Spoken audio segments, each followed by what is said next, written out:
मेरा नाम सामिया है। शादी से पहले मैं एक मिडिल क्लास फैमिली में रहती थी। मेरे पिता की 2 पत्नियां थीं और दोनों एक ही साथ एक घर में रहती थीं। मेरी दोनों माँओं में ही आपस में बहुत अंडरस्टैंडिंग थी। मेरे पिता की पहली पत्नी, जिन्हें मैं माँ कहती थी, यानी मैं उनकी बेटी थी। हम 2 बेटियां थे। मेरे पिता को बेटे की बहुत चाहत थी, इसीलिए उन्होंने दूसरी शादी कर ली। हालांकि उन्होंने मेरी माँ से इस बारे में पूछा था कि वो दूसरी शादी करना चाहते हैं। अगर आपकी मर्जी हो तो कर सकते हैं। मेरी माँ बहुत सीधी औरत थी। उन्होंने अपने पति को दूसरी शादी करने की इजाज़त दे दी थी। मेरी माँ हम 2 बेटियां पैदा करने के बाद माँ नहीं बन सकती थी। उन्हें पता था कि मेरे पति की ख्वाहिश कभी मुझसे पूरी नहीं हो सकती। तभी मेरे पिता ने दूसरी शादी कर ली और मेरी दूसरी माँ, उनको मैं छोटी अम्मी कहा करती थी। छोटी अम्मी की उम्र लगभग 35 साल थी। मेरी अम्मी और छोटी अम्मी दोनों ही पढ़ी लिखी नहीं थी और छोटी अम्मी पहले से ही तलाकशुदा थी, इसलिए उनका पढ़ा लिखा होना इतना ज़रूरी नहीं था। हम दोनों बहनें भी अपने पिता की शादी से राज़ी थे, क्योंकि हमें भी भाई की चाहत थी। हमारे पिता भी ज़्यादा पढ़े लिखे नहीं थे, इसलिए उन्हें अपनी पत्नियों के अनपढ़ होने से कोई फ़र्क नहीं पड़ता था। छोटी अम्मी की पहली तलाक इसलिए हुई थी क्योंकि वो पढ़ी लिखी नहीं थी और उनका पहला पति बहुत ज़्यादा पढ़ा लिखा था। उसे कोई इंटेलिजेंट और आज के ज़माने जैसी स्मार्ट वाइफ की ज़रूरत थी, इसलिए उसने छोटी अम्मी को तलाक दे दी। उनका इस दुनिया में अपना कोई भी नहीं था, इसलिए मेरे पिता ने उनको सहारा दे दिया था और निकाह करने के बाद वो हमारे घर पर आकर रहने लगी थी। छोटी अम्मी की आदत बहुत अच्छी थी। उन्होंने कभी भी हमें अपनी सौतन की बेटियां नहीं समझा था, बल्कि वो हमें अपनी सगी औलाद की तरह समझती थी। मेरी अम्मी और छोटी अम्मी दोनों में इतनी ज़्यादा अंडरस्टैंडिंग हो गई थी कि दोनों एक दूसरे की फ्रेंड्स बन गई थी। छोटी अम्मी पढ़ी लिखी नहीं थी, लेकिन इंटेलिजेंट बहुत थी और थोड़ी चालाक भी थी। वो मेरी माँ को हर चीज़ के बारे में नॉलेज दिया करती थी। मेरी माँ जबकि बहुत सीधी औरत थी, उनसे मोबाइल भी अच्छे तरीके से चलाना आता था। वो हमें ऑनलाइन नई नई चीज़ों के बारे में बताया करती थी और हम ज़्यादातर शॉपिंग ऑनलाइन ही करने लगे थे। बड़ा मज़ा आता था। ऑनलाइन शॉपिंग करने में ऐसा लगता था जैसे शॉपिंग मॉल हमारे मोबाइल में ही आ गया है। हम अपनी छोटी अम्मी के साथ बहुत खुश थे और हमारी अम्मी भी बहुत खुश थी। छोटी अम्मी के आने से हमारे पिता ने कभी भी अपनी पत्नियों के साथ भेदभाव नहीं किया था। हमेशा उन्होंने दोनों को बराबर का हक दिया था। दोनों आपस में बहनों की तरह रहती थी। छोटी अम्मी ने बताया था कि उनकी एक जवान बेटी है जो कि अपने पिता के पास रहती है और बहुत खूबसूरत है। वो कहती थीं कि सामिया, मेरी बेटी बिल्कुल तुम्हारी तरह है और तुम्हारी ही एज की है। अब हमें अपनी फैमिली में बड़ा मज़ा आता था। ऐसा लगता था जैसे हमारी फैमिली कंप्लीट हो गई है। कुछ दिनों बाद उन्होंने एक बेटे को जन्म दिया। हम बहुत खुश हुए थे कि अब हमारा भाई भी होगा। देखते ही देखते मैं 24 साल की हो गई थी और मेरा भाई 6 साल का हो गया था। हम अपने भाई को बहुत प्यार किया करते थे। हमने कभी उसे अपना सौतेला भाई नहीं समझा था, वो भी हमें अपनी बड़ी बहनें ही समझता था। हमारी फैमिली बहुत सुकून से और बहुत अच्छी ज़िंदगी गुजार रही थी। हम दोनों बहनों के लिए हमारी दोनों माएँ बेस्ट फ्रेंड की तरह बन गई थी। वो दोनों ही हमारा बहुत ख्याल रखती थी, जबकि मैं अपने घर में सबसे बड़ी थी। कभी मैं घर का कोई काम नहीं किया करती थी। मेरे सारे काम मेरी दोनों माएँ ही किया करती थी। मेरी छोटी बहन तो स्कूल में जॉब करती थी, इसलिए वो भी घर के किसी काम को हाथ नहीं लगा पाती थी। घर के काम करने का उसके पास टाइम ही नहीं होता था। मैं तो हमेशा फ्री रहती थी। कॉलेज से घर और घर से कॉलेज, बस मुझे इतना ही काम था। या फिर कभी कभी फ्रेंड्स के साथ घूमने भी चली जाती थी। लाइफ तो बहुत एंजॉयमेंट वाली गुजर रही थी, एकदम फर्स्ट क्लास। अपनी लाइफ से ज़्यादा मुझे किसी और की लाइफ अच्छी नहीं लगती थी। मैं चाहती थी कि जैसी मेरी लाइफ है ऐसे ही लाइफ सबको भी मिले। न किसी बात की टेंशन, घर से बाहर जाने में कोई रोक टोक नहीं, न घर में लड़ाई झगड़ा, और पूरी फैमिली ही मुझे प्यार करने वाली थी। क्योंकि मैं घर की बड़ी बेटी थी, इसलिए सब मुझसे बहुत प्यार करते थे। मैं जिम्मेदार नहीं थी और ना जिम्मेदारियों को निभाना जानती थी। रिश्तेदार, मोहल्ले वाले हमारे घर की मिसालें दिया करते थे। आखिर हमारे घर में कभी भी किसी से कोई झगड़ा नहीं हुआ था। हमारे घर का एक एक मेंबर समझदार था। सबसे बड़ी मिसाल तो हमारी माएँ थी, जो एक दूसरे की सौतन होते हुए भी एक ही छत के नीचे रहती थी और ना ही कभी एक दूसरे से लड़ती थी। और उनके बच्चे भी एक ही घर में रहकर भी एक दूसरे से बहुत ज़्यादा प्यार करते थे। हम अपने छोटे भाई की हर ख्वाहिश को पूरा किया करते थे। हमारे घर में सब कुछ ही बहुत अच्छा चल रहा था। पिताजी की कपड़े की दुकान थी जो मेन मार्केट में थी और उनके कपड़े की वहाँ पर सेल भी बहुत अच्छी होती थी। हमारा शहर इतना बड़ा नहीं था, इसलिए मेरे पिता को बहुत सारे लोग जानते थे और मोहल्ले में तो मेरे पिता 2 पत्नियों वाले के नाम से मशहूर थे। हमारा भाई भी स्कूल जाने लगा था। हमने उसका बहुत अच्छे स्कूल में एडमिशन कराया था। मेरी बहन उसको ट्यूशन पढ़ाती थी और वो बहुत ही ज़्यादा शरारती था। हमारे घर में बहुत सारी खुशियाँ फैली हुई थी, लेकिन धीरे धीरे हमारे घर की खुशियों को किसी की नज़र लगने लगी। न जाने छोटी अम्मी को किस बात पर घमंड होने लगा था और वो हमारे छोटे भाई को हमारे साथ ज़्यादा टाइम स्पेंड करने नहीं देती थी। हमें इस बात से बहुत अफसोस होने लगा था, क्योंकि हम उसको हमेशा अपना सगा भाई मानते थे। हमने कभी सौतेले वाला ख्याल भी अपने दिल में नहीं रखा था। शायद वो बेटे की माँ थी, इसलिए अपने आप पर गुरूर करने लगी थी। लेकिन ये बात हकीकत थी कि हमारे घर में हमारे छोटे भाई से सभी लोग बहुत प्यार किया करते थे, क्योंकि वो घर में सबसे छोटा था और उसको उसके बचपन से देखा था और उसे अपनी गोदों में खिलाया था। एक दिन छोटी अम्मी ने हमारे पापा से कहा कि वो अपनी जवान बेटी को हमारे घर में लाकर रखना चाहती हैं, जबकि वो तो अपने पिता के पास रहती थी। लेकिन वो इस बात पर बहस करके पापा से हर टाइम लड़ती झगड़ती रहती थी। हम बेटियां थे, हमारे पापा हमसे प्यार किया करते थे, लेकिन छोटे भाई को ज़्यादा लाड किया करते थे, क्योंकि वो घर में सबसे छोटा था। और वैसे भी हमारे पापा को तो बेटे की ख्वाहिश थी, इसी वजह से तो उन्होंने दूसरी शादी की थी।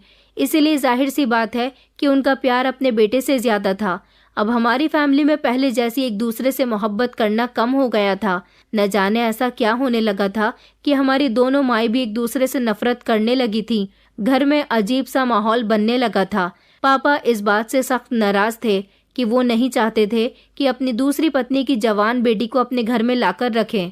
छोटी अम्मी किसी भी तरीके से चाहती थी कि हमारे पिता उनकी बेटी को घर लाने के लिए राजी हो जाएं, लेकिन मेरी माँ भी नहीं चाहती थी कि उनकी बेटी हमारे घर आ जाए। इस तरह से हम दोनों बहनों की वैल्यू हमारे घर में कम हो जाती। माँ हम दोनों बहनों के बारे में सोचते हुए इस बात से इनकार कर रही थी। इसी तरह अम्मी, पापा और छोटी अम्मी तीनों में ही लड़ाई झगड़े रहने लगे थे। अम्मी ने कह दिया था कि अगर छोटी अम्मी की बेटी यहाँ हमारे घर आ जाएगी तो वो इस घर को छोड़कर चली जाएंगी और साथ में हम दोनों बहनों को भी ले जाएंगी। अब घर में छोटी छोटी बातों पर झगड़े होने लगे थे और हमारे घर में शांति वाला माहौल तो बिल्कुल ख़त्म हो चुका था। और बात अब यहाँ तक पहुँच गई कि छोटी अम्मी अलग घर में रहेंगी, मैं और हमारी सगी माँ इसी घर में रहेंगी जिसमें हम रहते थे। इसी तरह से हमारे पिता ने अपना समय आधा आधा बांट दिया। इस तरह से पापा एक दिन एक रात हमारे घर गुजारते और एक दिन एक रात छोटी अम्मी की तरफ रहने लगे थे।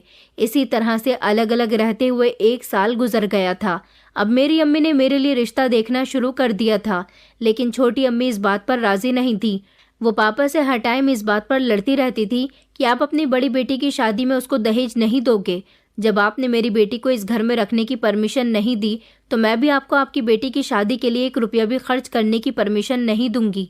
ये बात सुनकर उन दोनों के रिश्ते में काफ़ी कमजोरी आ गई थी। पति पत्नी आपस में लड़ते झगड़ते रहते हैं। इधर जब ये बात मेरी अम्मी को पता चली तो वो भी गुस्से से लाल पीली हो गई। अलग अलग रहने के बाद भी लड़ाइयाँ ख़त्म होने का नाम नहीं लेती थी। अब मेरी अम्मी ने तो ये जिद पकड़ ली थी कि अब वो हम दोनों बहनों की शादी एक साथ कर देंगी और हम दोनों बहनों के दहेज में किसी तरह की कोई कमी नहीं होने देंगी। पापा तो बीच में फंस गए थे कि अब मैं किसकी बात सुनूं और किसकी नहीं। दोनों ही घर छोड़कर जाने की धमकियां देती रहती थी। मेरे पापा को मेरी अम्मी का फैसला ज़्यादा बेहतर लगा था, क्योंकि एक तो वो उनकी पहली पत्नी थी और फिर हम दोनों बेटियों की शादी की जिम्मेदारी भी उन्हीं पर थी। और अब बस दोनों सौतने आपस में बहस करती रहती थी। अब मेरी अम्मी के दिमाग पर यह भूत सवार था कि वो मेरी शादी किसी अमीर घराने में करेंगी। पापा अब और भी ज़्यादा परेशान हो गए थे, क्योंकि अमीर घराने के रिश्ते इतनी आसानी से नहीं मिलते। और फिर अगर अमीर परिवार में अपनी बेटी का रिश्ता लगा भी दिया जाए तो वहाँ अमीरों जैसा ही लेन देन किया जाएगा। वरना दुनिया वाले मेरे पापा को ही कहते कि खुद ने तो 2-2 पत्नियां रखी हैं और बेटी की ससुराल में अच्छे से लेन देन भी नहीं करते। और मेरी अम्मी के मायके में भी कोई अमीर नहीं था जो मेरे ननिहाल वाले मेरी शादी में थोड़ा बहुत खर्च कर देते। जैसे तैसे पापा ने इंतज़ाम करके अम्मी की बात मान ली और छोटी अम्मी को समझा दिया कि बस वो मेरी ही शादी में खर्च करेंगे। मेरी छोटी बहन तो वैसे भी जॉब करती थी और उसकी सैलरी भी अच्छी थी। वो अपनी शादी में अपने पैसे भी लगा सकती थी, जबकि मैं जॉब नहीं करती थी। इसलिए पापा ने छोटी अम्मी को ये दिलासा दिया था और पापा को मेरे दहेज की फिक्र सता रही थी और वो हमेशा परेशान रहने लगे थे, क्योंकि अभी छोटी अम्मी को उन्होंने घर दिलवाया था। इसी वजह से उनका काफ़ी सारा पैसा उस घर में लग गया था। घर में ज़्यादा पैसा लगने की वजह से उनकी कमर टूट गई थी और फिर अचानक उन्हें मेरी शादी की भी खबर मिल गई तो वो और ज़्यादा टेंशन में रहने लगे थे। आखिर उन्होंने शुरू से ही अपनी दोनों पत्नियों के साथ भेदभाव नहीं किया था। दोनों उनसे जैसा कहती थी वो वैसा ही किया करते थे। हमेशा दोनों की जायज़ बात को मानते थे। पापा चाहते थे कि मेरी शादी 1-2 साल के बाद में हो, मगर अम्मी तो हार ही नहीं मानने वाली थी। पापा की परेशानी को देखते हुए मैं समझती थी कि मेरी शादी में अभी 1-2 साल और लग जाना चाहिए। कुछ दिनों बाद हमारे घर 2-3 रिश्ते आए थे जो अमीर परिवार से नहीं थे, लेकिन मेरी माँ की जिद थी कि वो मेरी शादी किसी अमीर परिवार में ही करेंगी। लेकिन मैं तो अम्मी को समझाकर थक गई थी कि हम लोग इतने अमीर नहीं हैं जो आप अमीर रिश्तों की तलाश में हो। आजकल अमीर लोग भी अपनी बराबरी के लोगों से ही रिश्ता जोड़ते हैं, लेकिन मेरी माँ ने तो जिद लगा ली थी और वो इस जिद को पूरा करना चाहती थी। फिर 1 हफ्ते के बाद मेरे लिए एक रिश्ता आया। वो रिश्ता बिल्कुल ऐसा था जैसा मेरी माँ चाहती थी। लड़के वालों को मिडिल क्लास फैमिली की लड़की चाहिए थी जो कि पढ़ी लिखी हो, देखने में खूबसूरत हो। बाकी उन्हें दहेज से कोई मतलब नहीं था और ये सारी खूबियाँ मेरे अंदर थीं। लड़के का नाम रेहान था और वो अपने माँ बाप की इकलौती औलाद था। उसका बहुत बड़ा बिजनेस था और सारी जायदाद तो उसी की थी। रेहान के पिता कुछ सालों पहले इस दुनिया को छोड़कर चले गए थे और पूरा बिजनेस रेहान ही संभालते थे। रेहान की माँ तो बस किसी तरह से अपने बेटे की शादी करना चाहती थी और उसके लिए मेरी क्लास फैमिली की खूबसूरत लड़की ढूंढ रही थी। मुझे जब अम्मी ने रेहान के बारे में बताया और उनकी फ़ोटो दिखाई तो मैं तो ये देखकर हैरान रह गई कि इतना स्मार्ट और अमीर लड़का मुझ जैसे मिडिल क्लास फैमिली की लड़की से क्यों शादी करना चाहेगा। मगर मुझे इससे भी ज़्यादा इस बात पर हैरत हुई कि लड़की की माँ ने हमारे घर फ़ोन किया और कहने लगी कि हमें आपकी बेटी बहुत ज़्यादा पसंद आई है। उनके घर भी मेरी फ़ोटो ही गई हुई थी और अगले ही दिन वो हमारे घर पर रिश्ता पक्का करने के लिए आना चाहती थी। अम्मी की तो सारी ख्वाहिशें पूरी हो गई थी। अम्मी ने तो ये भी नहीं सोचा था कि उनकी बेटी के लिए खुद घर चलकर किसी बिजनेसमैन स्मार्ट लड़के का रिश्ता आएगा। अम्मी ने दूसरे दिन उनको हमारे घर दावत पर बुला लिया। अम्मी ने लड़की की माँ से कहा कि उन्हें किसी बात पर कोई एतराज़ नहीं है, बस उनकी एक शर्त है कि लड़का पहले से ही शादीशुदा नहीं होना चाहिए और ना ही वो मेरी बेटी से शादी करने के बाद दूसरी शादी करे, चाहे औलाद हो या ना हो। अगर ये शर्त मंजूर हो तो आपके बेटे को लिखकर देना पड़ेगा कि आपका बेटा दूसरी शादी नहीं करेगा। अम्मी की ये बात मुझे बहुत पसंद आई थी। आखिर वो नहीं चाहती थी कि जैसा उनके साथ हुआ ऐसा ही उनकी बेटी के साथ भी हो। माँ ने अपनी सौतन के साथ जिंदगी गुजारी थी, इसलिए वो नहीं चाहती थी कि उनकी बेटी भी अपने ससुराल में अपनी सौतन के सामने रहे। इसलिए अम्मी की ये शर्त बिल्कुल परफेक्ट थी। रेहान की अम्मी ने अम्मी को यकीन दिलाया कि वो अपने बेटे की दूसरी शादी कभी नहीं होने देंगी। पापा तो वहाँ पर खामोशी बैठे रहे। जैसे अम्मी कहती गई वो बस उनकी हाँ में हाँ मिलाते रहे और इस तरह पहले मेरी एंगेजमेंट हुई। एंगेजमेंट पर मेरी ससुराल से मेरे लिए इतने सारे गिफ्ट्स आए थे कि सब लोग बहुत ही खुश हुए थे। मेरी सास ने मेरी छोटी अम्मी के लिए भी गिफ्ट्स दिए थे और मेरी अम्मी के लिए सोने की रिंग दी थी। अम्मी तो बहुत ही खुश हो रही थी और पापा भी बेफिक्र हो गए थे क्योंकि मेरे ससुराल वालों ने दहेज लेने को मना कर दिया था, बल्कि उन्होंने शादी की सारी शॉपिंग भी मुझे अपने साथ लेकर और मेरी पसंद से करवाई थी। जब मैं अपनी सास के साथ शॉपिंग करने के लिए मार्केट जाती तो मैं रेहान से कई बार मिली थी, मगर हम दोनों ने कभी एक दूसरे से बात नहीं की थी। वो मुझसे उम्र में 5 साल बड़े थे। मैंने नोटिस किया था कि रेहान अपनी माँ का बहुत कहना मानते थे। हर काम अपनी माँ से पूछकर ही किया करते थे। अगर उनकी माँ कोई चीज़ रेहान को दिखाती भी थी तो वो कह दिया करते थे कि जैसा आपको ठीक लगे वैसा कर लीजिए।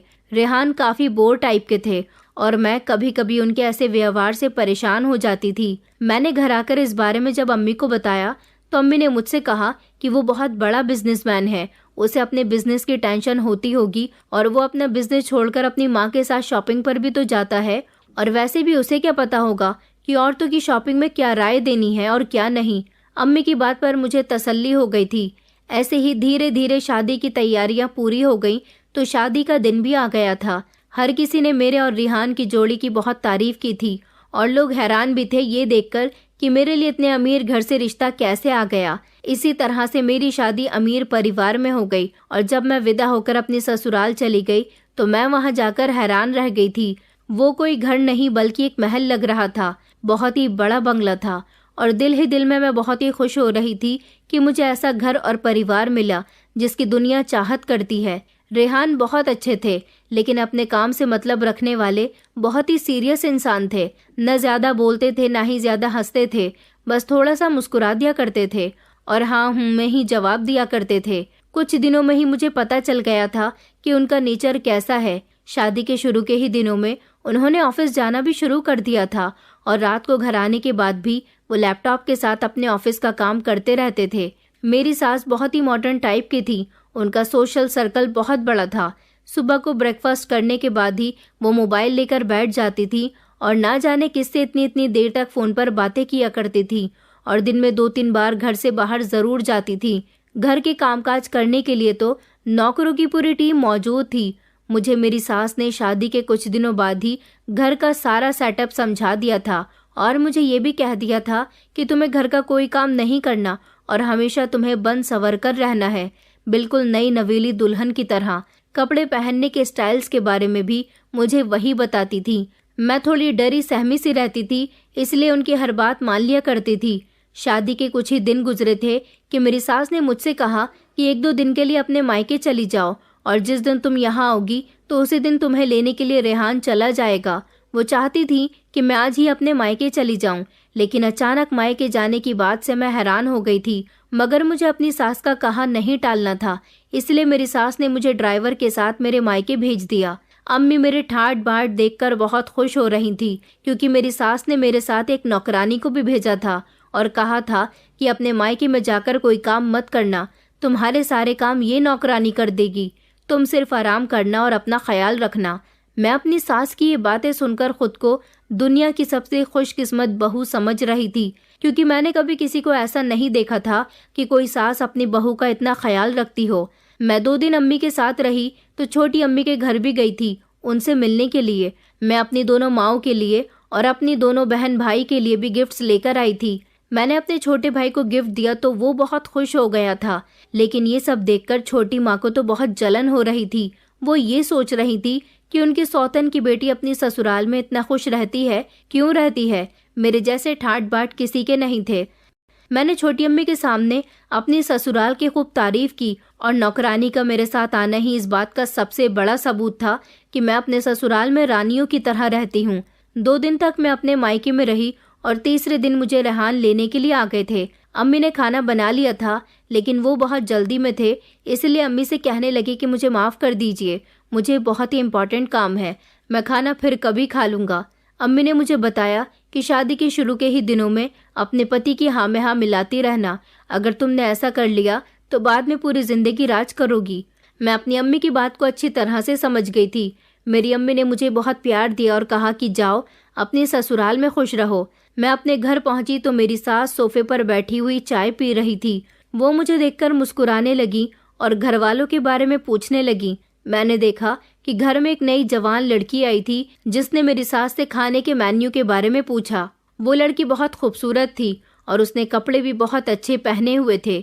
मेरी सास ने उससे कहा कि जो बहू कहे वही पकाना, इसलिए अब तुम्हें हर बात रोज मेरी बहू से ही पूछनी है। वो लड़की मेरी तरफ आ गई और पूछने लगी। उसका बोलने का अंदाज और चेहरा मुझे देखकर कुछ बदल सा गया था। मैंने उसे 2-3 डिशेस बनाने के लिए कह दिया था और जब वो वहां से चली गई तो मैंने अपनी सास से पूछा कि ये लड़की कौन है। मेरी सास ने मुझे बताया कि वो नौकरानी है। इस बात पर मुझे बहुत हैरानी हुई थी कि इतनी जवान और खूबसूरत नौकरानी रखने की भी भला क्या ज़रूरत थी। उसके कपड़े पहनने का स्टाइल भी बहुत अच्छा था। उसको देखकर लगता ही नहीं था कि वो नौकरानी है। मेरी सास मेरी तरफ देखते हुए कहने लगी कि वो यहाँ पर पहले से काम करती है, बस कुछ दिनों के लिए छुट्टी पर चली गई थी और वो बाकी नौकरानी को अपनी निगरानी में काम करवाती है। यही उसकी ड्यूटी है। इसके अलावा वो मेरे कमरे की और घर की बाकी की चीज़ों की भी देखभाल करती है। मैं अपनी सास की बातें ध्यान से सुन रही थी। उस लड़की का नाम आफरीन था और वो मेरी ही उम्र की थी। आफरीन किसी से फालतू बात नहीं करती थी, बस अपने काम से काम रखती थी। खाना बनाने से लेकर घर के छोटे से छोटे काम भी उसी की निगरानी में होते थे। मेरी सास के कमरे की सफाई भी वो खुद ही करवाती थी और मैंने नोटिस किया था कि वो हर काम बहुत फुर्ती से और ईमानदारी से करती थी, जैसे उसे इस काम का बहुत तजुर्बा हो। लेकिन वो मुझसे बात नहीं करती थी। हाँ, मगर मेरी किसी बात का जवाब जरूर दे दिया करती थी, लेकिन उसने खुद से कभी मुझसे बात नहीं की।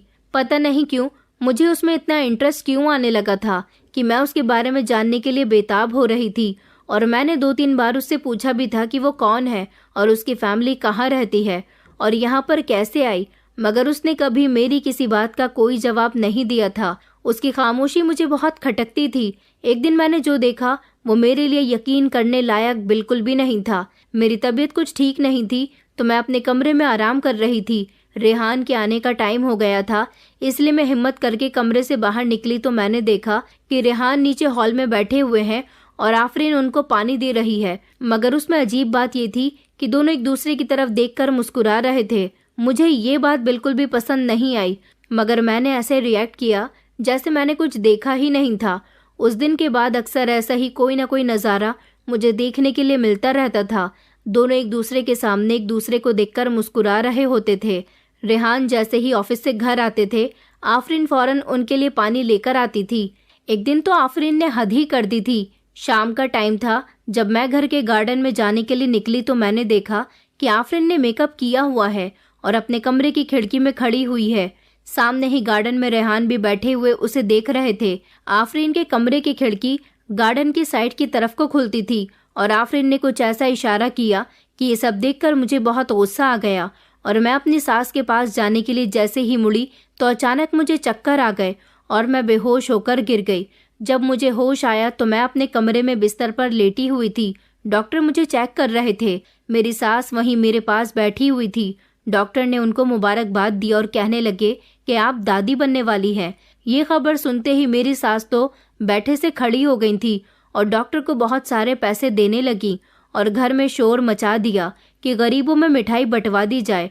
डॉक्टर के जाने के बाद वो मेरे पास आई और नोटों की एक गड्डी मेरे सर से वार कर आफरीन को दे दी और कहने लगी कि ये गरीबों में बांट दो। ये गुड न्यूज़ सुनकर आफरीन के चेहरे का रंग उतर गया था, मगर कुछ देर के बाद ही उसने खुद को नॉर्मल कर लिया था और मेरी सास को मुबारकबाद देने लगी।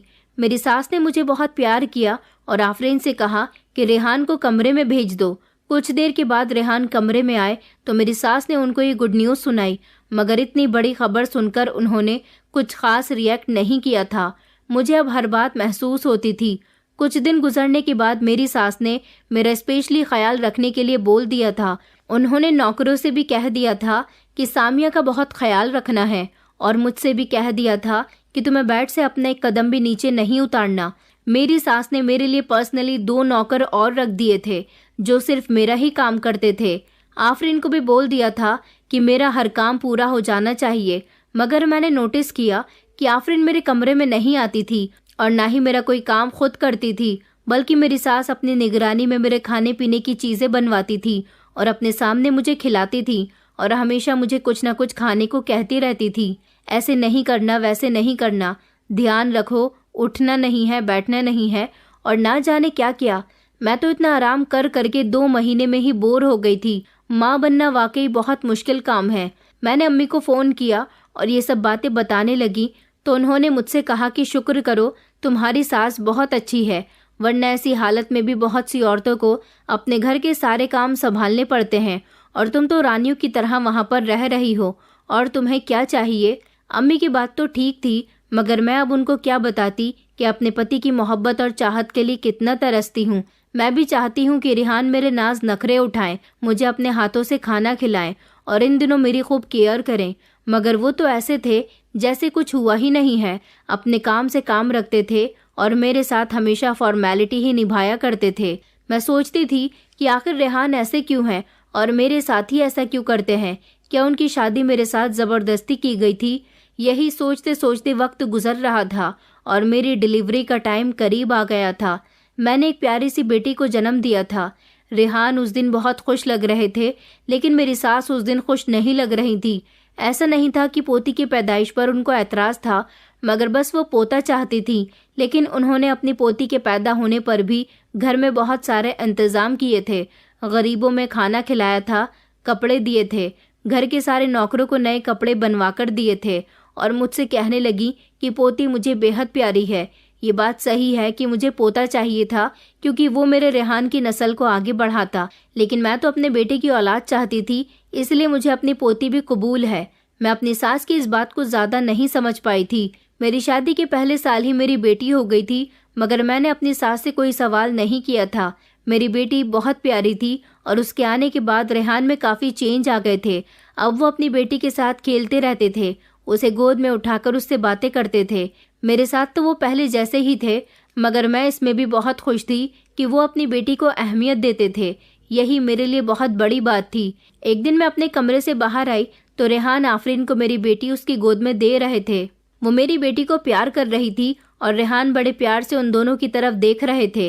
ये सब देखकर मुझे बहुत गुस्सा आ रहा था कि एक नौकरानी को मेरी बेटी थमाकर रेहान कैसे खुश हो रहे हैं। मैं कुछ बोलने ही वाली थी, मगर उससे पहले मेरी सास वहां पर आ गई और वो आफरीन को डांटने लगी। फौरन ही आफरीन ने बेटी को रेहान के हवाले कर दिया और रोती हुई वहां से चली गई। मेरी सास ने आफरीन से कहा था कि तुम इस बच्ची से दूर रहा करो, नौकरानी हो तो नौकरानी की हैसियत से रहो इस घर में। मैं अपनी सास की ये बातें समझ नहीं पाई थी कि उन्होंने आफरीन से ऐसा क्यों कहा था। फिर अगले दिन जो हुआ उससे तो मेरे होश ही उड़ गए थे। आफरीन काम करवा रही थी और मैं वहीं हॉल में बैठी हुई अपनी बेटी के साथ बिजी थी और मेरी सास भी किसी से फ़ोन पर बिजी थी। तभी अचानक आफरीन बेहोश होकर गिर पड़ी। मेरी सास फौरन आफरीन के पास गई और उसे आफरीन आफरीन आवाज़ लगाकर होश में लाने की कोशिश करने लगी। तभी मेरी सास ने रेहान को फ़ोन किया और नौकर ने डॉक्टर को बुलाया। 15 मिनट में ही रेहान घर पर पहुंच चुके थे। रेहान का ऐसे एक नौकरानी के लिए भागम भाग चले आना मुझे अच्छा नहीं लगा था। वो उसकी कुछ ज़्यादा ही केयर करते थे। मैं ये सब बर्दाश्त कर रही थी, मगर जो डॉक्टर ने कहा उसने तो मेरे होश उड़ा दिए थे। डॉक्टर ने कहा कि आफरीन प्रेग्नेंट है। ये बात सुनकर मैं बहुत ज़्यादा हैरान और परेशान हो गई थी कि वो शादीशुदा भी नहीं थी, तो ये सब क्या हो रहा था। मेरी सास भी हैरानी से खड़ी हुई थी, लेकिन रेहान के फेस पर एकदम स्माइल आ गई थी। वो तो उस टाइम सब कुछ भूल गए थे कि कमरे में उनकी माँ और पत्नी भी मौजूद है। उन्होंने फटाफट आफरीन का हाथ पकड़ लिया। मैं हैरान ये सब कुछ देख रही थी। मेरा तो दिमाग ही ख़राब होने लगा था ये सब देखकर कि आफरीन और मेरे पति का अफेयर चल रहा था। तभी मैंने गुस्से में आकर रेहान का हाथ खींच लिया और कहने लगी कि एक नौकरानी के साथ अफेयर चलाते हुए आपको शर्म नहीं आती। तभी रेहान गुस्से में खड़े हो गए और कहने लगे कि ये नौकरानी नहीं, मेरी पहली पत्नी है जिससे मैं बहुत प्यार करता हूँ और मैंने इससे लव मैरिज की थी। लेकिन मेरी माँ को ये लड़की पसंद नहीं थी क्योंकि ये गरीब फैमिली से बिलोंग करती है और फिर उन्होंने मेरी शादी तुमसे करवा दी। तुम भी कोई इतने अमीर परिवार की बेटी नहीं हो। न जाने मेरी माँ ने तुम्हारे अंदर क्या देख लिया था जो उन्हें आफरीन में नजर नहीं आया। मुझे न जाने कैसी कैसी कस्में देकर उन्होंने मेरी शादी तुमसे करवा दी, लेकिन आफरीन ने मेरी शादी होने पर भी मेरी माँ से कोई सवाल जवाब नहीं किया। तुम्हें आफरीन का एहसानमंद होना चाहिए कि तुम मेरी पहली पत्नी नहीं बल्कि दूसरी पत्नी हो और फिर भी इस घर में राज कर रही हो। ये सारी बातें सुनकर तो जैसे मेरे पैरों तले से ज़मीन निकल गई थी। मेरी सास बिल्कुल खामोश खड़ी हुई थी। मैं बिना कुछ कहे ही अपने कमरे में चली गई और खूब रो रही थी। कुछ देर के बाद आफरीन खुद मेरे कमरे में आ गई। उसने मेरे पास बैठकर मेरा हाथ पकड़ लिया और कहने लगी कि सामिया, तुम परेशान मत हो। आज मैं तुम्हें एक बहुत बड़ी सच्चाई सुनाना चाहती हूँ, शायद जिसे सुनकर तुम्हें मुझसे और भी ज्यादा नफरत हो जाएगी। मैं तुम्हारी छोटी अम्मी की बड़ी बेटी हूँ। मैंने हैरानी से आफरीन की तरफ देखा। आखिर छोटी अम्मी की जवान बेटी आफरीन थी। ये कैसे मुमकिन था कि वो मेरी ही सौतन थी। आफरीन ने मुझे बताया कि छोटी अम्मी अपने दूसरे पति से अपने घर में रखने की जिद इसलिए किया करती थी क्योंकि मेरे पहले पिता ने मुझे घर में रखने से इनकार कर दिया था। वो मेरी माँ को गलत समझते थे, इसलिए वो मुझे भी गलत समझने लगे थे। दुनिया के दिखावे के लिए उन्होंने मुझे अपने पास ज़रूर रख लिया था, लेकिन वो मेरी परवरिश ठीक से नहीं कर पा रहे थे। इसी तरह मैं उनके घर से निकलकर यहाँ रेहान के घर में नौकरानी बनकर रह रही थी। रेहान मुझे बहुत पसंद करने लगे थे। इसी तरह से हम दोनों ने एक दूसरे से शादी कर ली। ये बात रेहान की माँ को पसंद नहीं आई और वो मुझे सिर्फ नौकरानी समझती थी, इसलिए उन्होंने मुझे कभी भी बहू के रूप में एक्सेप्ट नहीं किया और अपनी कसम दे दी उन्होंने रेहान को कि वो चाहती हैं कि उसकी दूसरी जगह शादी करा दें अपनी पसंद की लड़की से। मैं इस बात पर राजी हो गई थी और मैंने रेहान को समझाया कि वो तुम्हारी माँ है, तुम्हें उनकी बात मान लेनी चाहिए। इसलिए रेहान ने भी तुमसे शादी कर ली थी। सामिया, मैं तुम्हारा हक नहीं छीनूंगी। रेहान से कहूंगी कि वो तुम्हें नहीं छोड़े, क्योंकि मैं जानती हूँ कि तुम्हारी माँ और मेरी माँ ने सौतन बनकर एक ही घर में एक साथ काफ़ी वक्त गुजारा है। मेरी अम्मी बहुत अच्छी थी। मैं ही उनसे उनके घर आने की जिद किया करती थी, इसलिए उन्होंने तुम्हारी अम्मी से झगड़ा करना शुरू कर दिया था। तुम्हारे पापा मान नहीं रहे थे मुझे अपने घर में रखने के लिए, इसलिए अम्मी उनसे भी झगड़ने लगी थी और उन्होंने सोचा कि अगर वो दूसरे घर में शिफ्ट हो जाएंगी तो शायद पापा मान जाएं और मुझे अपने घर में जगह दे दें। लेकिन ऐसा नहीं हुआ। तुम्हारे पापा तब भी नहीं माने, इसलिए मजबूरन मुझे रेहान के घर आना पड़ गया। मैं नौकरी की तलाश कर रही थी और रेहान के घर मुझे बहुत अच्छी नौकरी मिल गई, जिसकी वजह से मुझे पैसे भी मिलने लगे और यहाँ आकर सहारा भी मिल गया था। और कुछ ही दिनों बाद रेहान ने मुझसे शादी भी कर ली थी। तुम हमारी बेटी की माँ हो। मेरी तुमसे कोई दुश्मनी नहीं है सामिया। मैं भी चाहती हूँ कि हम दोनों एक साथ एक ही घर में रहें। मैं सारी जिंदगी यहाँ नौकरानी बनकर गुजार दूंगी और तुम जैसे यहाँ पर रहती हो वैसे ही रहती रहना। मैं जब यहाँ पर आई थी, मेरे दिल में रेहान से शादी करने का कोई इरादा नहीं था, बल्कि मैं तो यहाँ पर मजबूरी में नौकरी करने के लिए आई थी। लेकिन देखो, मेरे नसीब में तो रेहान से शादी करना ही लिखा था और इत्तेफाक ऐसा कि हम दोनों की माँ एक दूसरे की सौतन थी। आज उनकी बेटियां भी एक दूसरे के सामने सौतन बनकर आ गई। मुझे इस बात के बारे में तब पता चला जब तुम शादी करके इस घर में आई थी। मेरी अम्मी ने मुझे बताया था कि सामिया की शादी एक बहुत ही अमीर परिवार में हुई है और उस लड़के का नाम रेहान है। वो बहुत बड़ा बिजनेसमैन है।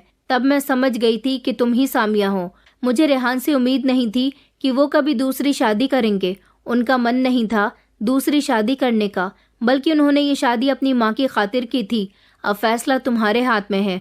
अगर तुम मेरे साथ जिंदगी गुजारना चाहती हो तो मैं इस घर में सारी उम्र नौकरानी बनकर गुजार दूंगी, और अगर तुम्हें मैं पसंद नहीं हूँ तो मैं चुपचाप इस घर से चली जाऊंगी। मेरा इस दुनिया में कोई नहीं है, सिर्फ मेरी अम्मी है, वो भी तुम्हारे पापा के पास है। अब वो भी मेरी अपनी नहीं है। चली जाऊंगी फिर कहीं दर दर की ठोकरें खाने के लिए। आफरीन की इस बात ने मेरे गुस्से को भुला दिया था। न जाने क्यों मुझे उस पर तरस आ गया था और मैंने उसके हाथ पर अपना हाथ रख दिया था। वो मुझे देखकर मुस्कुराने लगी और उसी वक्त मेरी बेटी रोने लगी तो आफरीन ने जल्दी से उसको गोद में उठा लिया। मैंने आज आफरीन को मना नहीं किया था। मैंने आफरीन को एक्सेप्ट कर लिया था क्योंकि वो मेरे पति की पहली पत्नी थी। अगर मैं भी मेरी अम्मी जैसा सुलूक करती तो फिर मेरा घर भी जहन्नुम बन जाता। मेरे आफरीन के साथ अच्छे ताल्लुकात की वजह से रेहान भी मेरे करीब आने लगे थे और हम दोनों को बराबर से टाइम दिया करते थे। कहानी सेम मेरे अम्मी पापा जैसी थी। मेरी सास ने भी आफरीन को एक्सेप्ट कर लिया था। अब हम सब लोग एक साथ घर में बहुत खुश थे। हम दोनों ही बहनों की तरह रहा करते थे। उधर मेरी अम्मी और छोटी अम्मी को इस बारे में पता चला तो उनके घर की भी टेंशन खत्म हो गई थी। अम्मी और छोटी अम्मी भी पहले जैसी नॉर्मल हो गई थी। कुछ दिनों के बाद आफरीन ने भी एक प्यारे से बेटे को जन्म दिया, जिसकी वजह से मेरी सास और भी ज्यादा खुश हो गई थी और अपने दोनों पोता पोती से बराबर का प्यार किया करती थी। मैंने आफरीन को उसका हक दिलवा दिया था। आखिर उसने इस घर में काफी सारा समय नौकरानी बनकर गुजार दिया था। अब मैं चाहती थी कि आफरीन मेरी तरह इस घर में रानी बनकर रहे और बिल्कुल ऐसा ही हुआ। हम दोनों रानी बनकर घर पर राज करते थे और रेहान अपनी दोनों पत्नियों से बेतहाशा मोहब्बत करने लगे थे। रेहान में काफी चेंजेस आ गए थे और मैं रेहान के साथ बहुत खुश थी, बल्कि मैं अपने पूरे ही परिवार के साथ बहुत खुश थी। अब तो आफरीन ने दूसरी बेटी को भी जन्म दिया और हमारा परिवार बहुत खुश है। हम सभी लोग एक दूसरे के साथ बहुत खुश हैं। लेकिन अफसोस की बात यह है कि हमारी सास का इंतकाल हो चुका। उनकी तबीयत खराब रहने लगी थी, इस वजह से एक दिन वो इस दुनिया को छोड़कर चली गई। लेकिन आफरीन और मैं एक दूसरे के साथ बहुत खुश हैं। आफरीन को और मुझे एक साथ रहते हुए आज 27 साल हो गए। कोई भी हम दोनों को देखकर ये नहीं कह सकता कि आफरीन के बच्चे कौन से हैं और मेरे कौन से हैं। मेरी जिंदगी एक मिसाल है। अगर कोई इंसान किसी को दिल से चाहे तो नामुमकिन है कि कोई उसको अलग कर सके। इसी तरह आफरीन ने और मैंने एक दूसरे को एक्सेप्ट कर लिया और दुनिया में एक मिसाल कायम कर दी। हम दोनों में बाल बराबर भी कभी झगड़ा नहीं हुआ और ना ही कभी हम एक दूसरे की किसी बात पर जलते थे, बल्कि हम दोनों तो एक दूसरे से इतने खुश थे कि हमारे पति को कभी कभी हम पर यकीन नहीं होता था। दोस्तों, उम्मीद करती हूँ आपको हमारी कहानी पसंद आई होगी। कहानी पसंद आई है तो वीडियो को लाइक करें, चैनल पर नए हैं तो चैनल को सब्सक्राइब करें और हाँ, नोटिफिकेशन बेल को जरूर दबाएं ताकि अगली अपडेट सबसे पहले आपको मिले।